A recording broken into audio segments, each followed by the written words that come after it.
The story begins with a group of American military officers traveling in their vehicle. Suddenly, a tourist vehicle pulls up beside them, almost chasing them down. The tourists, laughing and having fun, even start racing against the soldiers' truck. The soldiers, however, show no interest. Soon, the tourist group speeds ahead while the soldiers quietly take another route. Their journey leads them to a checkpoint, guarding a restricted territory. Beyond this point lies a secret American military base, where dangerous experiments are carried out, mostly involving nuclear bombs and advanced missiles. Entry is strictly forbidden. As the officers inside the vehicle wait, their colonel steps out and tries to negotiate with the guards. But the checkpoint soldiers firmly deny entry. The colonel, deep in thought, suddenly returns to his men. Without warning, the soldiers with him launch a brutal attack on the checkpoint officers, killing them all one by one. It becomes clear this was the colonel's plan all along, and perhaps, these men never really belonged to the US Army. After disposing of the bodies, they drive their vehicles straight into the restricted zone. Soon, they arrive at the base camp, where they finally relax. From inside their vehicles, they drag out several kidnapped prisoners, including 2 men named George and Jones. The captives are archaeologists, experts in searching for ancient relics. Jones, in particular, seems to be the target. The colonel demands to know what he was searching for, but Jones insists he knows nothing. Enraged, the colonel raises his hand to strike him. At that very moment, their leader, a mysterious woman named Irina, arrives. Her presence commands silence, even the colonel stops in his tracks. Irina knows exactly why Jones and his fellow archaeologists were kidnapped. She has been searching for a particular ancient artifact for years, and she believes Jones can help locate it. Irina takes Jones and the soldiers into a massive warehouse. Inside lies a secret collection of artifacts that the military and scientists have hidden away for decades, ancient objects gathered from across the world, kept out of public knowledge. Irina reveals her plan: infiltrate the base, uncover the artifact, and use Jones' expertise to find what she has long been seeking. Still refusing to cooperate, Jones angers Irina, who threatens him with death. Left with no choice, Jones finally agrees to guide them. He explains that ordinary compasses won't help, they must use another method.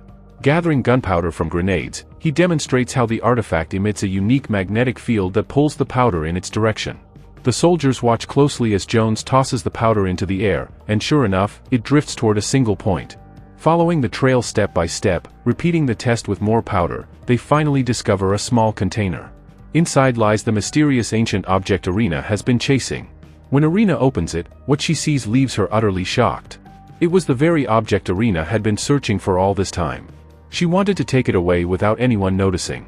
But Jones was clever. He suddenly pulled a gun on the soldiers, with one of his companions backing him up. He even threatened to kill Elna, forcing the soldiers to drop their weapons. But in the very next moment, Jones was shocked. His own companion, Mac, turned his gun on him. Betrayed, Jones had no choice but to lower his weapon. As he dropped it, a bullet accidentally fired, striking one of the soldiers. Chaos erupted. The soldiers opened fire wildly, and Jones barely survived by diving behind containers. Meanwhile, Irina seized the opportunity. She grabbed the ancient object, placed it in a jeep, and sped away. Jones dodged gunfire with expert skill, climbing onto a rooftop before leaping directly toward Irina's vehicle. But when she hit the brakes, Jones was thrown off and landed on another jeep. Quickly overpowering the soldiers inside, he hijacked the vehicle and gave chase. Determined not to let Irina escape with the artifact, Jones rammed his jeep into hers and leapt onto it, shoving Irina aside and taking control of the wheel. But another officer opened fire from behind, while yet another military vehicle blocked him from the front. Trapped from both sides, Jones made a split-second decision. He vaulted upward just as the 2 enemy jeeps collided head-on, leaving their soldiers badly injured. The artifact remained in Irina's vehicle, but Jones had at least escaped death. The colonel, now obsessed, pursued Jones relentlessly, firing at him without pause. Inside a control room, Jones and the colonel clashed in a brutal fight. Jones' agility gave him the upper hand. He threw the colonel onto a machine, knocking him unconscious. Suddenly, a countdown began to echo through the room. Jones had no idea what it was for, until he realized it was the ignition timer for a massive engine. Soldiers rushed under Irina's orders to secure the artifact and load it onto another vehicle. Irina, along with Mac, Jones' traitorous friend, sped away with it. Jones was quickly surrounded. The colonel, regaining consciousness, aimed his gun at him again. The countdown hit 0, and the engine roared to life. Flames burst out from behind, incinerating several soldiers. The massive machine jolted forward along a track at incredible speed, with the unconscious colonel still on board. Jones clung on for dear life, trapped until the machine came to a stop. When its power finally drained, the machine halted at the end of the track. Jones pushed the colonel off, but more soldiers arrived almost immediately. Knowing they would capture him, he slipped away into the mountains. When the colonel woke, he was furious. "Find Jones at any cost," he growled. "I'll kill him with my own hands, even if I never recover the object." The colonel, badly injured, was taken away for medical treatment while Jones wandered the mountains through the night. By dawn, exhausted, Jones stumbled into a small town. To his surprise, not a single person was there to greet him. The streets were empty, eerily silent. Entering one of the houses, he discovered something even more disturbing. Everywhere he looked, there were mannequins instead of people. Human figures replaced by lifeless dummies. Jones froze, unsettled. What had happened here? Why were all the humans gone, and replaced with these strange figures? Outside, a blinding light suddenly surged forward, and Jones froze in fear when he saw it. Terrified, he sprinted back into the house and hid himself inside a refrigerator. The light grew stronger and stronger until everything inside the house began to disintegrate. The mannequins, the furniture, everything turned to dust. Moments later, the truth was revealed outside. A massive nuclear explosion had ripped through the area, obliterating everything in its path.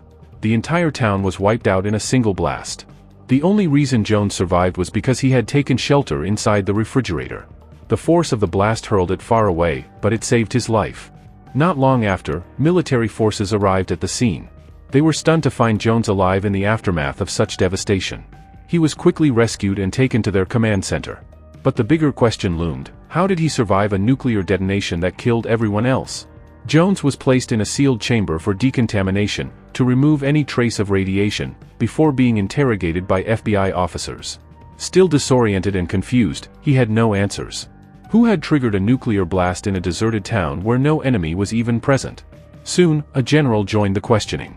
The agents pressed Jones for information about Irina and her team, the ones who had stolen a priceless artifact from the military base.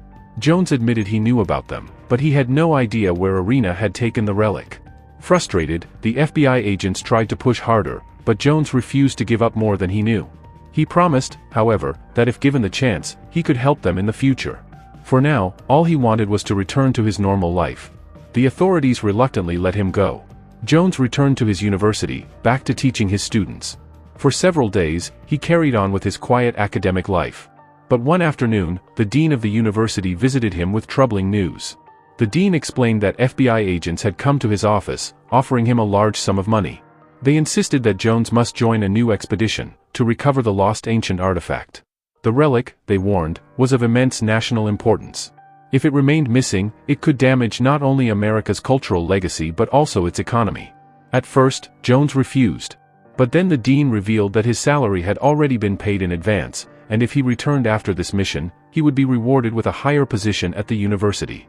Faced with no real choice, Jones reluctantly agreed. The FBI handed him a detailed map of possible locations across several countries where the artifact might have been hidden. After preparing himself, Jones boarded a train to begin the journey.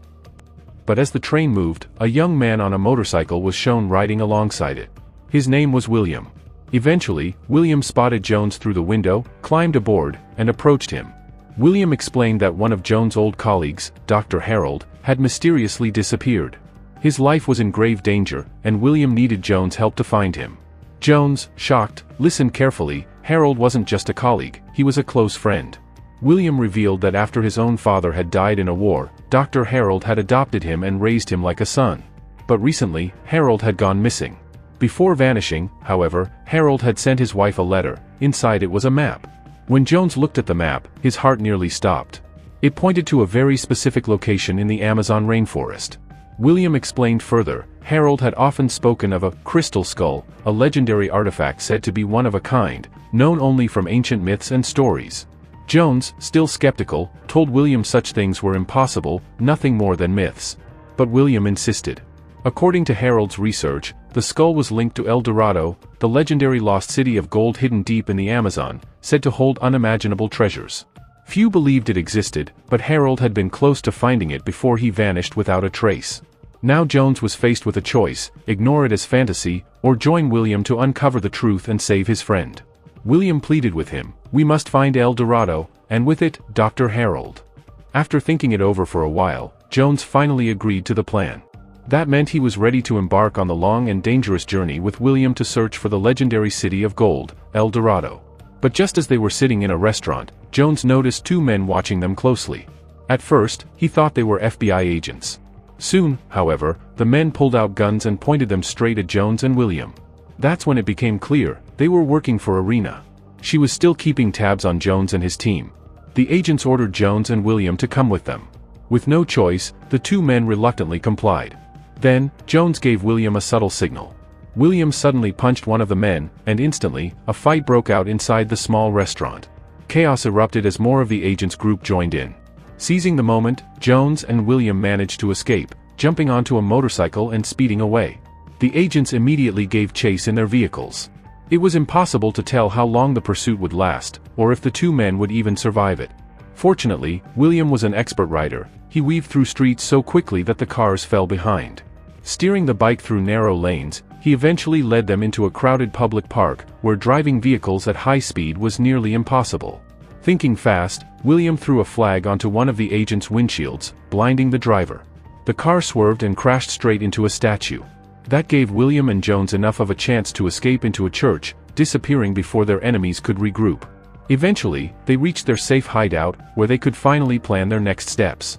Jones unfolded the ancient map William had given him and began studying it. The writings were in an unfamiliar language, but their symbols matched patterns found in ancient legends. Slowly, Jones pieced it together. The map pointed to a man named Dr. Harold, who might hold answers about the lost Golden City. Without delay, Jones and William set out for Peru. They landed there by plane and began searching local villages for clues about Dr. Harold and the mysterious crystal skull. One local man confirmed he had seen the doctor, and for a price, a knowledgeable guide offered to help them. This guide knew a great deal about ancient relics and pointed them toward a hidden chamber. Inside, carvings and writings about the crystal skull covered the walls, suggesting the place held vital secrets. While examining the chamber, William noticed something on the ground. After clearing away dust and debris, they uncovered another map, this one leading to a site called the Tomb of Ariana. Believing it could be the next step in their quest, they set out immediately. The tomb lay in a remote, rugged region, where everything seemed centuries old. As they made their way through the harsh terrain, an unknown figure wearing a mask ambushed them from behind. Luckily, Jones had his gun and fired a warning shot, forcing the attacker to retreat. Based on his research, Jones identified a cave entrance leading into the tomb itself. Inside, the two explorers found strange, ancient structures, older than anything they had ever seen. Moving further in, Jones noticed footprints. Someone had clearly been there before them. They would have to proceed with caution. Eventually, they reached a vast chamber filled with gold coins. But before touching anything, Jones examined several nearby mummies. These were not ceremonial figures. These were people who had once entered the tomb and never made it out, their bodies preserved in horrific fashion. As soon as they opened the first mummy and sunlight fell on it, the body instantly began to crumble into dust. Nearby was another mummy, and when they opened it, they discovered it was Oriana, the very king who had explored this place centuries ago. But if Oriana and his people had already been here, why hadn't they taken the treasure? Just then, when Jones picked up some gold coins, they immediately stuck to the mummy's body. That's when Jones realized that what he was searching for might actually be hidden inside it. As he carefully cut the body open, he found it, the legendary crystal skull. The skull was so intensely magnetic that everything was drawn toward it. All it needed was to be placed inside a body. Jones, who had doubted the skull from the beginning, now believed in its power. If the crystal skull was truly here, then the ancient gold of the lost city might also exist. Johnson and William left the chamber overjoyed, but outside they were surrounded by soldiers who had been tracking them the whole time. The soldiers confiscated everything they had recovered and took them to headquarters for questioning.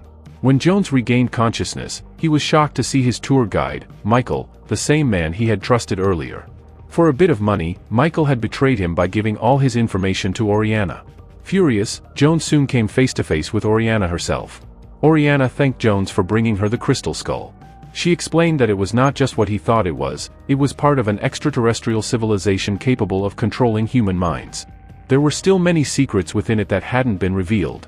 That's why Oriana wanted to find the lost city of gold, a place where more skulls like this might be hidden.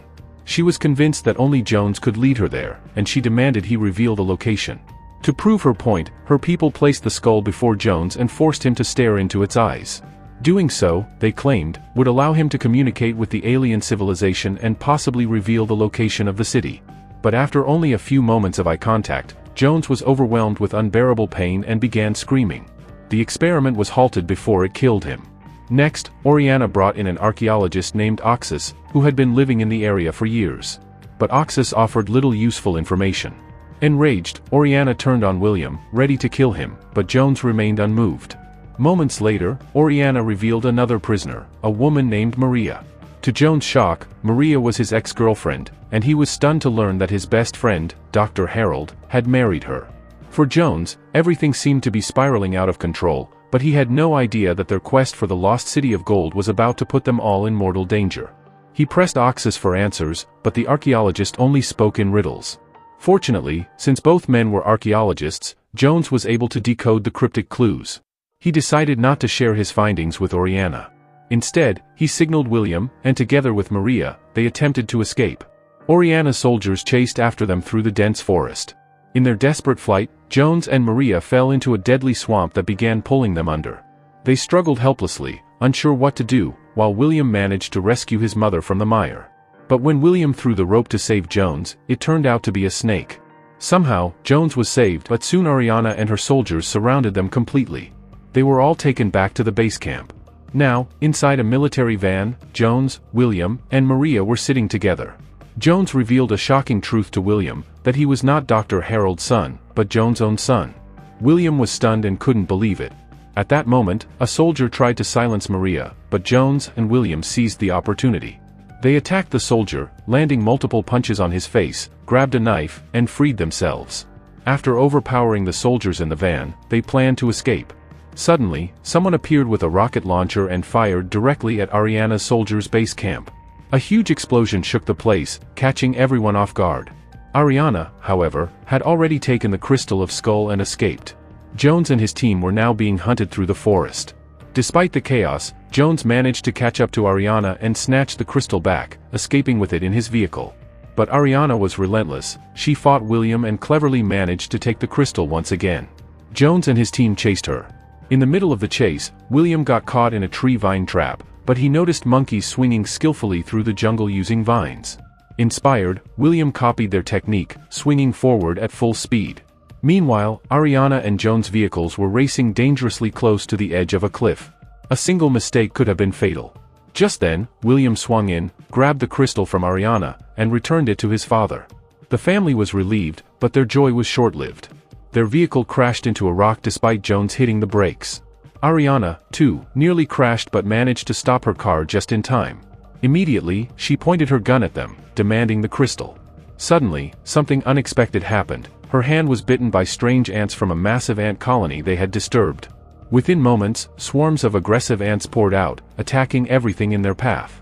In such a situation, the only way to survive is to run fast and get into water, because while ant bites don't usually cause infections, thousands of bites at once can destroy your body.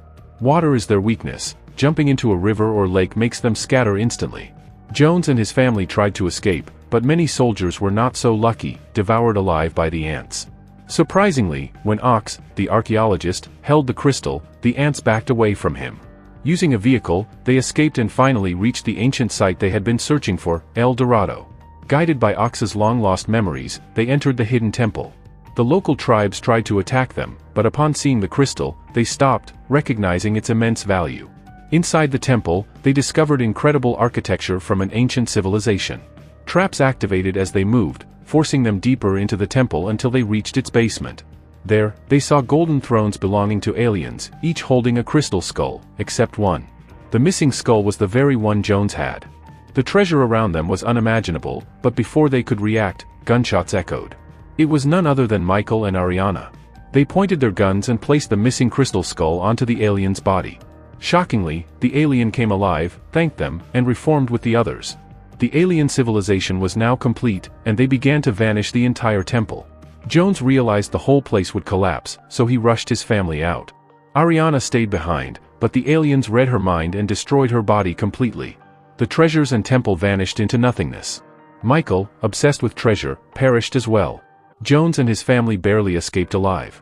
Outside, they witnessed a massive spaceship hidden for centuries rise and disappear at incredible speed. Although Jones didn't find gold, he had uncovered one of the greatest mysteries of history. Life eventually returned to normal. Jones remarried Maria, his former love, and settled into a peaceful life. And with that, their thrilling adventure came to an end.